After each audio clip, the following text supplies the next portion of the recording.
Gracias, señor presidente.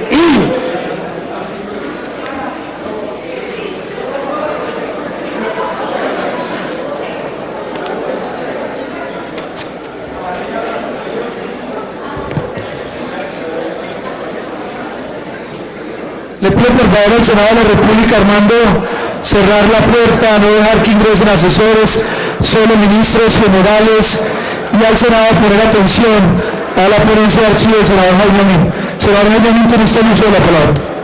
Gracias, señor presidente. Trataré de sintetizar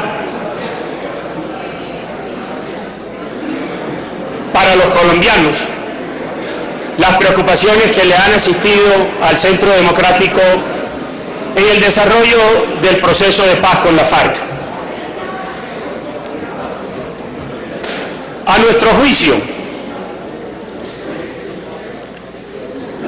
el presidente Santos más no podría inclinarse frente a las exigencias de un grupo que con su actividad criminal durante las últimas décadas ha lastimado y ofendido a la sociedad colombiana. Dicho eso, tenemos que aclarar una perogrullada. El Centro Democrático también quiere la paz. Y al Centro Democrático le parece una buena noticia el que 5 o 6.000 guerrilleros de base puedan concentrarse en unas zonas de verificación nacional e internacional y entregar y destruir de verdad las armas. Lo que resulta realmente inconcebible, no solo para el Centro Democrático, sino para millones de colombianos, es que quienes dieron las órdenes para ejecutar los actos criminales sistemáticos, violatorios de los derechos humanos, masacres, secuestros, violaciones de niñas, reclutamientos de menores, a esos 5 o 6.000 guerrilleros que se están concentrando, no vayan a pagar ni un solo día de cárcel. Y esa, que no es una advertencia menor, hay que ponerla al comienzo de estas expresiones. Nos han dicho que la justicia transicional, que es el método que ha aplicado el gobierno para negociar con el grupo criminal de la FARC, también cabe en la resolución de este tema en Colombia, pero hay que hacerle una salvedad a los colombianos. La justicia transicional tiene solamente de aplicación 12 o 14 años en el concierto internacional, y óigase bien, en los países donde se ha aplicado han sido dictaduras o regímenes antidemocráticos en donde no había ni funcionaba la separación de los poderes públicos. Ese no es el caso de Colombia, señores. En Colombia, exceptuada la tradición norteamericana con la Constitución de Filadelfia de 1787, no hay en todo el continente un país que pueda exhibir, pese a sus debilidades, vulnerabilidades y defectos, unas instituciones como las colombianas, democráticas, respetuosas, imperfectas, que solamente tuvieron una interrupción de 5 o 6 años a mediados del siglo pasado.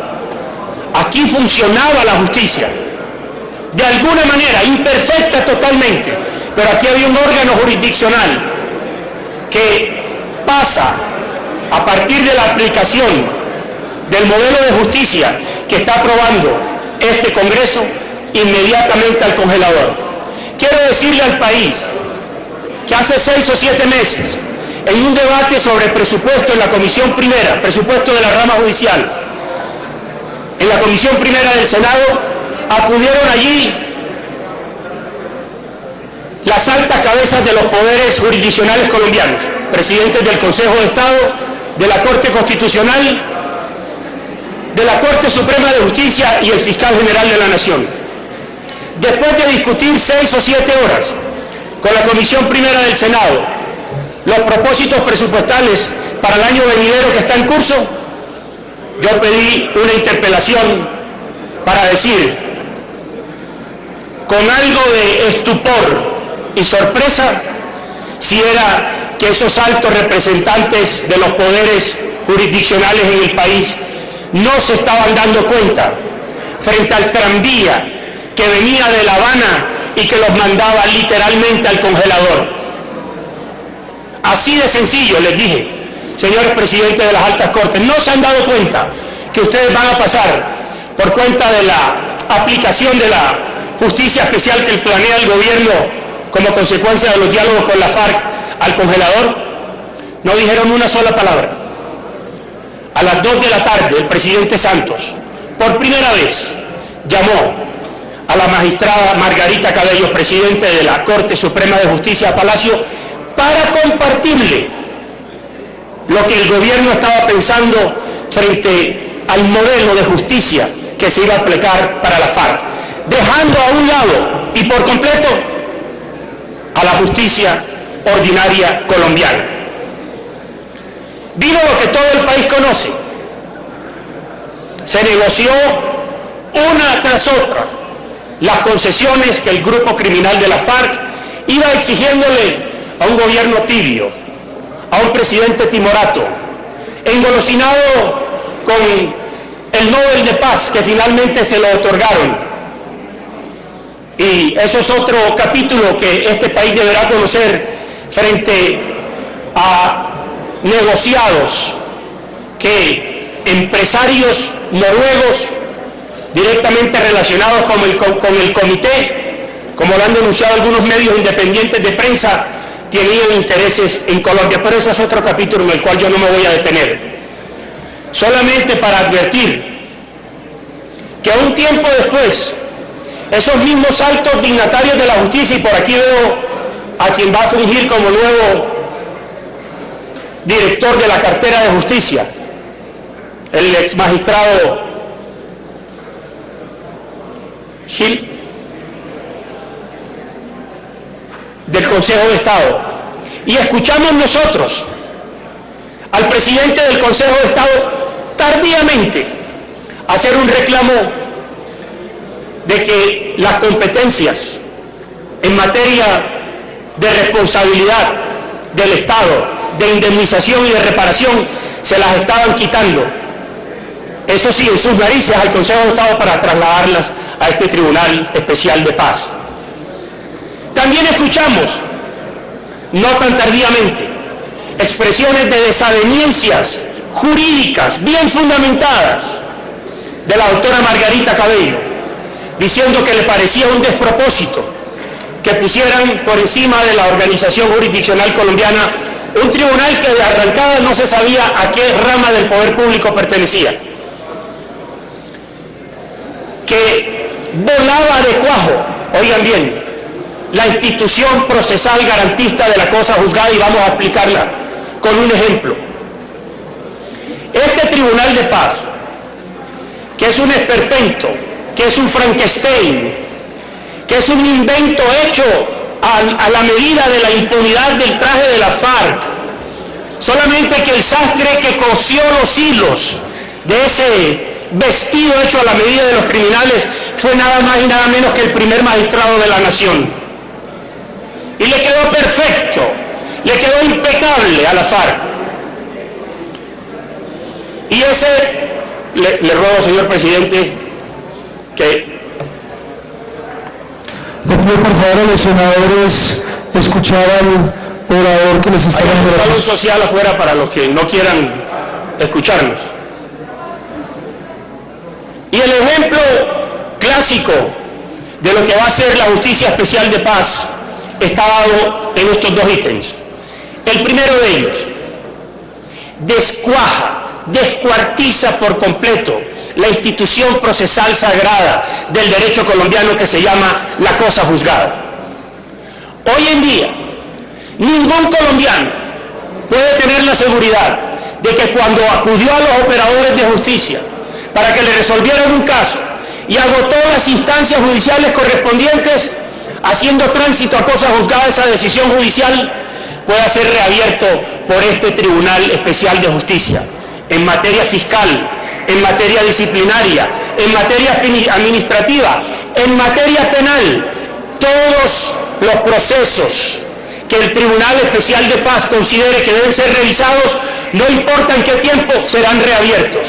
Pero la pequeña gran diferencia será que, contrariando el artículo 25 de la Convención Interamericana, que prescribe 2 instancias para que cualquier ciudadano que acude a la justicia, lo que dicte este Tribunal de Justicia Especial será inapelable y hará tránsito a cosa juzgada. De ese tamaño son los suprapoderes que este Congreso le está otorgando al nuevo Frankenstein.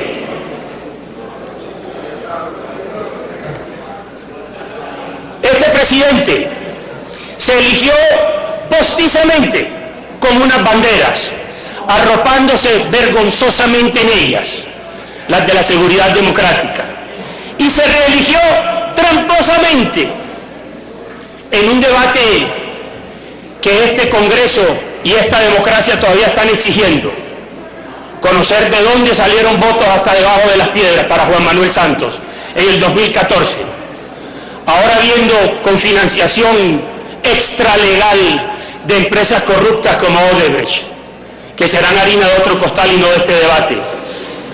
¿Y dónde estaban aquellas voces que adelantaron investigaciones similares por quienes hacen oposición con las cámaras y los flashes de televisión, pero vienen a votar aquí, a acompañar a un gobierno de manera vergonzante? Nosotros, señor presidente y apreciados colombianos, queremos la paz, pero nos parece un despropósito que el Tribunal Especial de Paz consagre normas como las siguientes. Hemos explicado cómo se pulveriza la cosa juzgada como un atributo del Estado Social de Derecho colombiano. No va a haber en adelante seguridad jurídica, no va a haber en adelante formalización del tráfico jurídico de los colombianos cuando acudan a los tribunales, porque este tribunal, por encima de ellos, como un tribunal paraconstitucional, podrá revisar y fallar en últimas cualquier caso que esté cerrado. Miremos el tema de la legibilidad. La legibilidad, señor ministro de Justicia, señor comisionado Jaramillo, no es otra cosa que la posibilidad de que cualquier ciudadano, con las reglas de juego que establece la democracia, pueda optar por un cargo público. ¿Qué pasa en el artículo 19 de esa justicia especial de paz? La imposición de la sanción que la justicia, el Tribunal Especial de Paz, le imponga a cualquier persona acusada de delitos sistemáticos, los más graves, aquellos de lesa humanidad, no le impedirán hacer política y optar por un cargo de representación popular. No le impedirán, dicho de otra manera, elegir y ser elegido, con lo cual se contraría no solamente la Carta Política, sino convenios como el Estatuto de Roma, que el Estado colombiano ha suscrito de tiempo atrás. La reparación y la restauración. Qué bueno hablar de reparación, senadora Gaviria, y restauración para las víctimas, miles y miles de ellas, que ha dejado ese accionar criminal de la FARC durante tantas décadas a la sociedad colombiana. Pero ¿por qué no le decimos a los colombianos de dónde van a salir los recursos para reparar a las víctimas? ¿Será acaso del bolsillo de quienes han acumulado durante tantas décadas un poder criminal asociado al narcotráfico, a la extorsión, al secuestro, como la FARC, que según la revista Forbes es el tercer grupo criminal más rico del mundo después del Estado Islámico y después de Hamas? No, señores, no hay una palabra, no hay una exigencia, no hay ni siquiera impúdicamente una reclamación por parte del gobierno Santos para que los criminales de la FARC paguen de su bolsillo, de su propio pecunio criminal, un solo peso para las víctimas. que ha dejado su propio accionar criminal.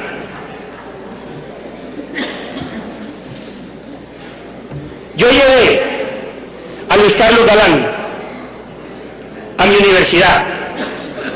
Era yo uno de los líderes estudiantiles, seguidores del doctor Luis Carlos Galán. Lo conocí 2 veces en mi vida, tuve ese enorme privilegio.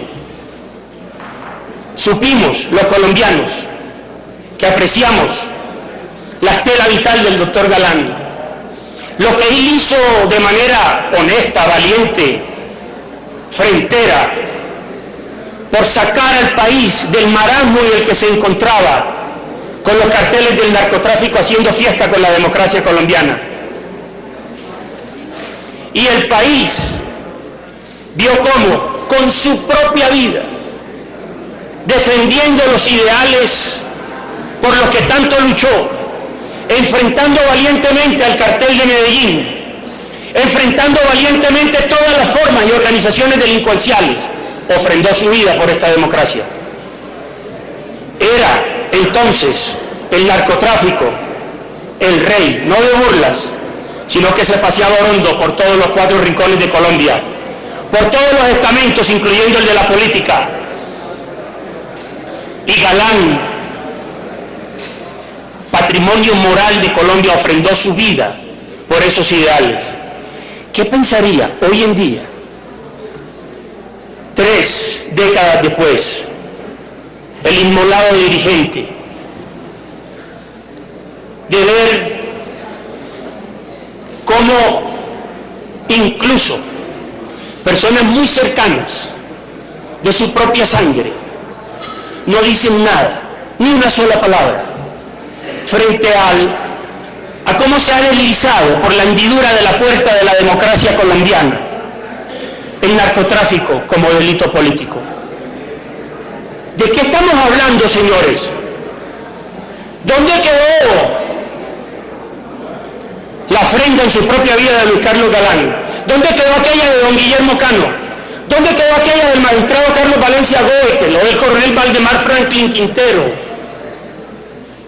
¿Dónde quedaron los magistrados que murieron en la toma del Palacio de Justicia inficionada por el narcotráfico con otro grupo guerrillero?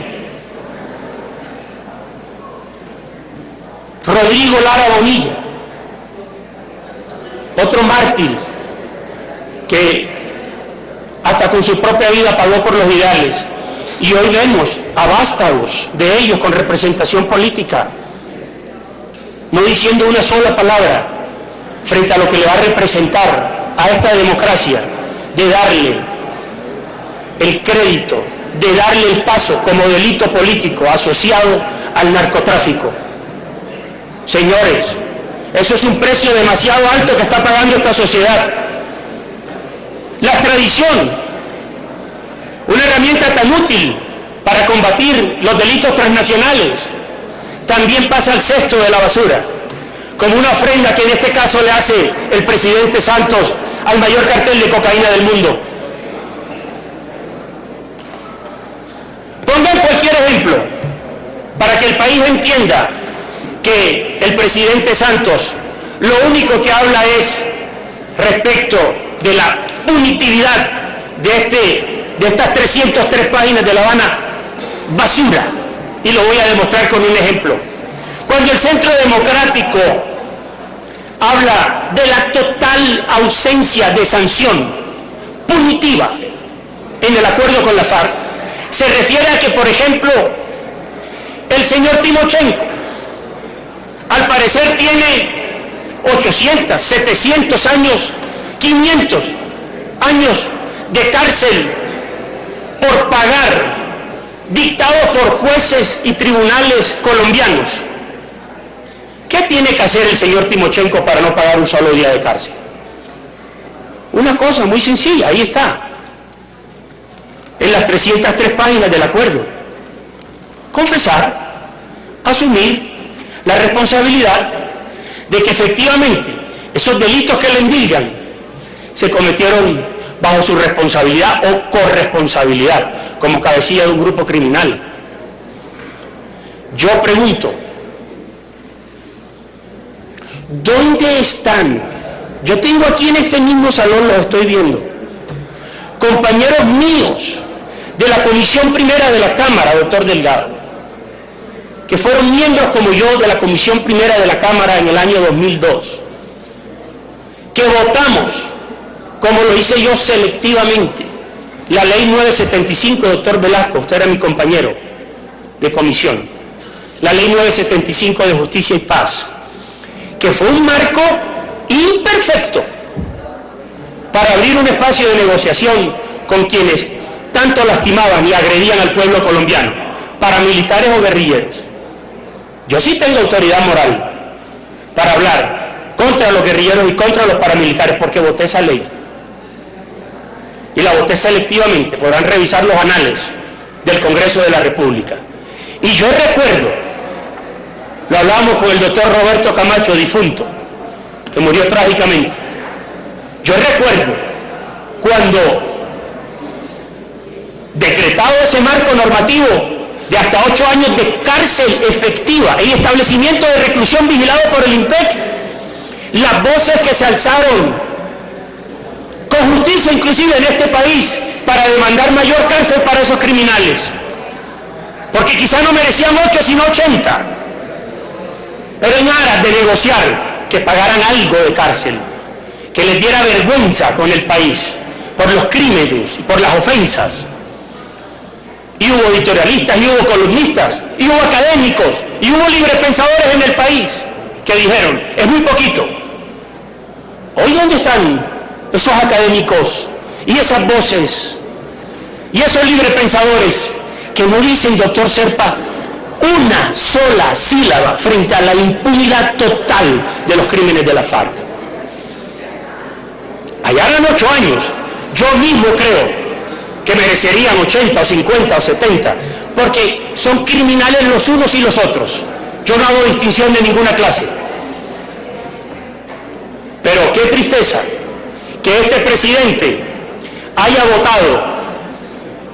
propuesto a este Congreso votar un marco, como lo dijo la fiscal de la Corte Penal Internacional, Fatou Bensouda, con unas condenas que no sean proporcionales a la gravedad del delito y que como consecuencia de ello carecen de total validez a la luz de la legislación internacional, en particular el Estatuto de Roma.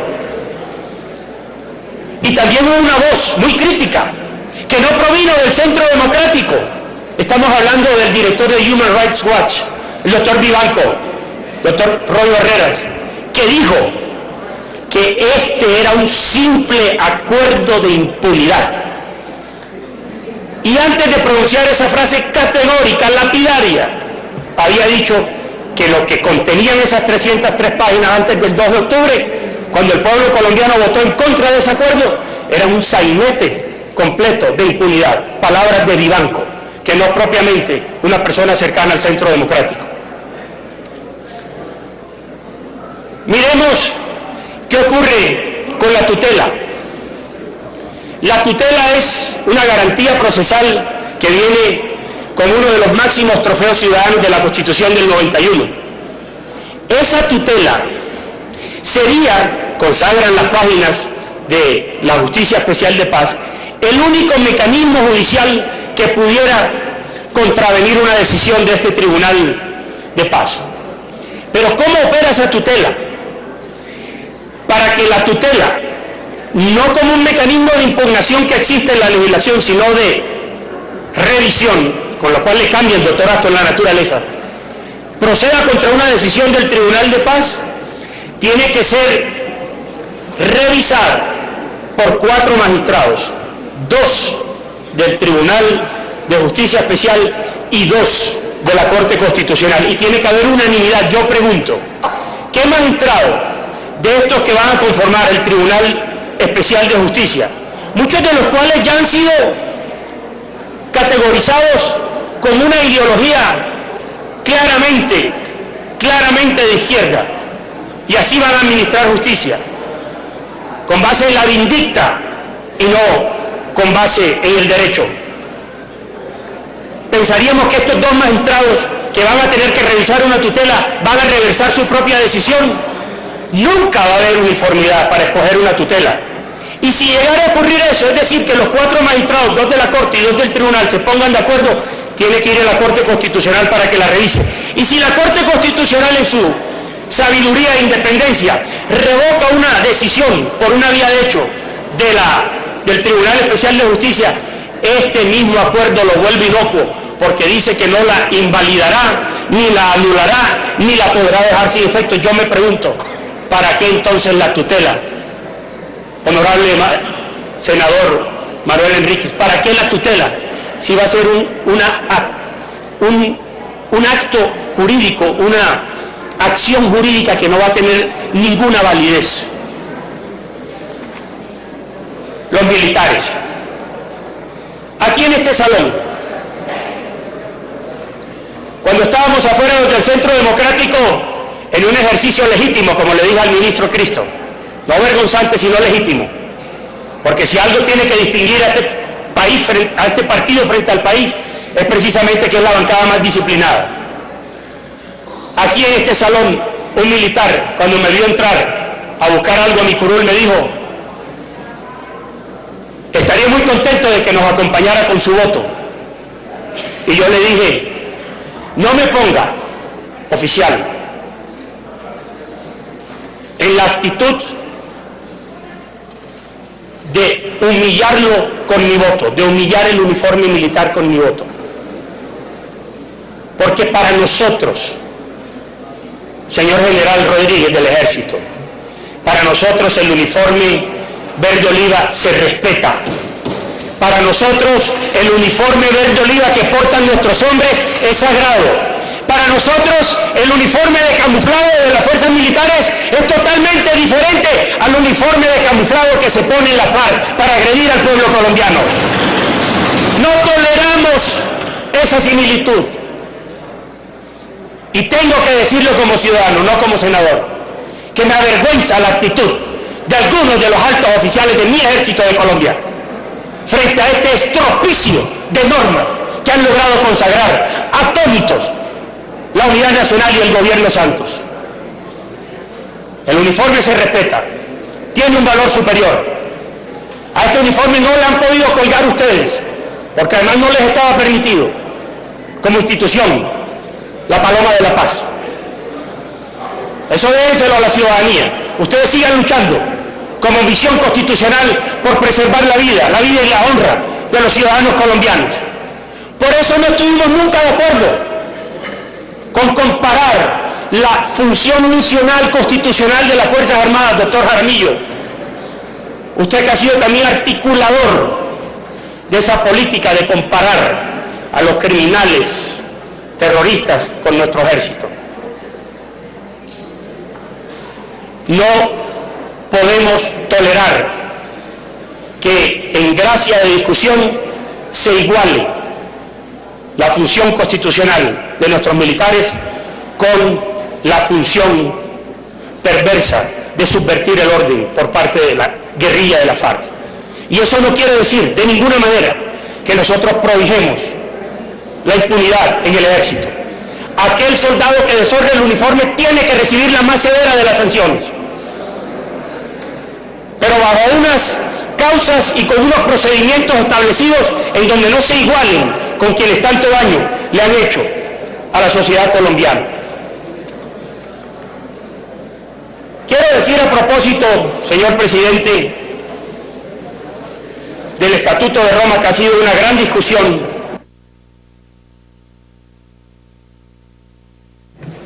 5 minutos, senador. 5 o 10 minutos. 10 minutos. 10 minutos y termine, senador.